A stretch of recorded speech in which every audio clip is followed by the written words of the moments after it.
Hello, this is Dr. Grande. Today's question is, can I analyze the controversy surrounding Kamala Harris? Just a reminder, I'm not diagnosing anybody in this video, only speculating about what could be happening in a situation like this. If you enjoyed this video, please like it, subscribe to my channel, and consider supporting me on Patreon. I will put the link to Patreon in the description for this video. First, I'll look at the background in this case, then I'll move to my analysis. Kamala Harris was born in Oakland, California on October 20, 1964. Her mother was a cancer researcher who had moved to the United States from India, and her father was an economics professor who moved to the United States from Jamaica. Kamala has one younger sister. When Kamala was 7 years old, her parents divorced, and she primarily lived with her mother. When Kamala was 12, her mother accepted a teaching position in Montreal, Canada, so the family moved there. Kamala graduated from high school in Westmount, Quebec in 1981 and went to Howard University in Washington, D.C. She earned a degree in political science and economics in 1986. Kamala went to law school at the University of California and graduated in 1989. In 1990, she found work as a deputy district attorney in Alameda County. At some point, she started dating a married man named William Brown, who was the Speaker of the California Assembly at that time. William had been separated from his wife for several years, but this was still technically an affair. He appointed her to two different high-paying positions in the state of California. Kamala took a job as an assistant district attorney in San Francisco in 1998. In 2000, she moved to a position at San Francisco City Hall. In 2002, she successfully ran for district attorney of San Francisco. In 2010, she was elected Attorney General of California, and she was reelected in 2014. As far as Kamala's ideology, she was opposed to the death penalty. She wanted to increase bail for defendants. She did not want police officers to wear body cameras. She wasn't a fan of turning over exculpatory evidence to the defense. She fought to keep wrongly convicted people in prison, and she unsuccessfully argued that prisoners should not be released early because the state needed them as firefighters. Apparently, there was a program where inmates could become firefighters and earn up to $3 a day. Doesn't sound like much, but after a while, the prisoners could afford to buy pretty nice shanks. In 2014, Kamala married another attorney. In 2016, she was elected as a U.S. Senator from California. In 2020, she was elected Vice President of the United States after being selected by Joe Biden as a running mate. Kamala has not really done a lot as Vice President, but to be fair, the job doesn't really involve much meaningful activity. Occasionally, a Vice President will break a tie vote in the Senate, and sometimes they attend various functions and give statements, but arguably, it's a pretty easy job unless the President becomes incapacitated, in which case it becomes a very difficult job quickly. Now moving to my analysis. Many Democrats had high hopes for Kamala Harris, like perhaps she could be elected President of the United States someday, but she has not performed well in the polls. Her job approval rating is just 31%, which is lower than Joe Biden's approval rating.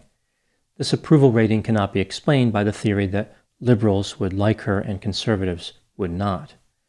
There are a lot of theories about what could be causing the perception that Kamala is not a good vice president. One theory is that she is simply not likable. For example, she has been short with reporters. She has a laugh which has been described as a disturbing cackle. And Kamala has experienced a phenomenal level of turnover in her staff, reportedly because she is abrasive. The second theory is that Kamala's record as a prosecutor is nothing to be proud of. She once wrote, "America has a deep and dark history of people using the power of the prosecutor as an instrument of injustice." This was written as part of a campaign, but some would argue it belongs on her resume. For example, the whole idea of wanting innocent people to stay in prison doesn't seem to be consistent with a good prosecutor. A third theory about why Kamala is perceived as a poor vice president is that her questionable performance in public speaking situations and during interviews has damaged her reputation. This is a theory that I think really does connect with a lot of people. I think this is perhaps the main reason that Kamala has an image problem. Here are 10 examples of Kamala's behavior in this area which have attracted some negative attention. Item number 1, when talking about high-speed internet, she said this, quote, "So when you think about it, there's a great significance to the passage of time in terms of what we need to do to lay these wires, what we need to do to create these jobs. And there is such a great significance to the passage of time when we think about a day in the life of our children and what it means to the future of our nation, depending on whether or not they have the resources they need to achieve their God-given talent." Unquote. Item number 2, Kamala made this statement when addressing the Jamaican Prime Minister, quote, "We also recognized, just as it has been in the United States, for Jamaica, one of the issues that has been presented as an issue that is economic in the way its impact has been the pandemic. So to that end, we are announcing today also that we will assist Jamaica in COVID recovery by assisting in terms of the recovery efforts in Jamaica that have been essential to, I believe, what is necessary to strengthen not only the issue of public health, but also the economy." Unquote. Item number 3, when trying to explain why she didn't visit the southern border of the United States, Kamala said, "At some point, we are going to the border. We've been to the border. So this whole thing about the border, we've been to the border, we've been to the border." The person interviewing Kamala responded, "You haven't been to the border." Kamala said, "And I haven't been to Europe, and I mean I don't understand the point that you're making. I'm not discounting the importance of the border." It's like she keeps forgetting that the media is on her side. She doesn't need to be mean to them. They want to help her, but she needs to help herself. Item number 4, during a talk in France, Kamala said, quote, "We must together work together to see where we are headed, where we are going, and our vision for where we should be, but also to see it as a moment to, yes, together, address the challenges and to work on the opportunities that are presented by this moment." Unquote. Item number 5, when talking about climate change, Kamala once said, quote, "Our world is more interconnected and interdependent. That is especially true when it comes to the climate crisis, which is why we will work together and continue to work together to address these issues, to tackle these challenges, and to work together as we continue to work operating from the new norms, rules, and agreements that we will convene to work together on to galvanize global action. With that, I thank you all. This is a matter of urgent priority for all of us, and I know that we will work on this together." Unquote. Item number 6, Kamala once said, quote, "When we talk about the children of the community, they are a children of the community." Unquote. Well, I'm glad she cleared that up. Item number 7, when talking about a Supreme Court decision, Kamala said, quote, "I think that, to be very honest with you, I do believe that we should have rightly believed, but we certainly believe that certain issues are just settled. Certain issues are just settled." Unquote. The interviewer replied, "Clearly, we're not." Kamala responded, quote, "No, that's right, and that's why I do believe that we are living, sadly, in real, unsettled times." Unquote. Item number 8, during a talk about the shooting in Highland Park, Illinois, Kamala said, quote, "We've got to take this stuff seriously as you are because you have been forced to take this seriously." Unquote. Item number 9, when trying to explain the war in Ukraine to what I'm guessing must have been a group of preschoolers, Kamala said, quote, "Ukraine is a country in Europe. It exists next to another country called Russia. Russia is a bigger country. Russia decided to invade a smaller country called Ukraine. So basically, that's wrong." Unquote. Item number 10, when giving a speech about transportation, Kamala said, quote, "You need to get to go and need to be able to get where you need to go to do the work and get home." Unquote. What do I think is going on in this situation with Kamala Harris? Her behavior is a bit confusing. In the past, she has been a pretty good public speaker and decent in debates, but now it seems like she's having difficulty avoiding word salad. In looking at her numerous gaffes, a theme emerges.